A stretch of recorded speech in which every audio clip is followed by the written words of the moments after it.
have a look at kind of, where you're spending your time, and this will dictate who your first hire will be.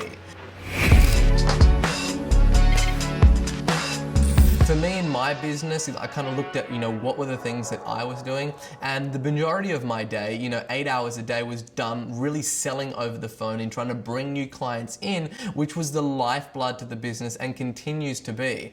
And that's obviously where all my energy was going. So I didn't have a lot of other time outside of work hours that I could do, anything else. It was kind of like I would sell by day and then do all the other stuff and all the delivery in the evening. So I was thinking, what am I spending the majority of my time on? Okay, 8 hours of the day you spend on selling. That was the first hire that I needed to do. I need to hire kind of a digital strategist and a salesperson that could replicate Sabri Suby and basically buy time for myself. That I could put somebody on that freed me up to focus on a lot of other things that were high impact. So you might be saying, but you're talking about doing revenue producing activities, Sabri, and you just said that you hired a salesperson to do those for you. There's an important distinction to make, where you can be in the trenches on the front lines doing hand-to-hand combat, or you could have someone like myself that is focusing on bigger picture things. So there was only, so many strategy sessions that I could do a day, whether that's kind of 6, 8, or 10, or 12.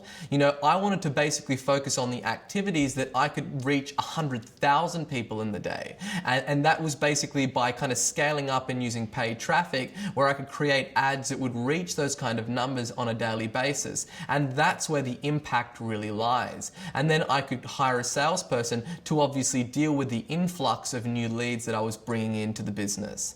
So, it may be different in your business. Maybe you're not spending the bulk of your time, selling. You want to basically have a look at what that might be. It might be you're dealing with clients all day. Clients just keep calling you, or they're sending you emails, and there's a lot of communication. Then you probably want to hire like an account manager, a client liaison person that could do all of that kind of client work for you. Or you might find that you're constantly putting together proposals or doing accounts or sending out invoices. Whatever those different duties are in your business that you are currently doing, and it's kind of sucking you away from the revenue producing activities, that's your first hire. That's the first person that you want to put in place to free up your time.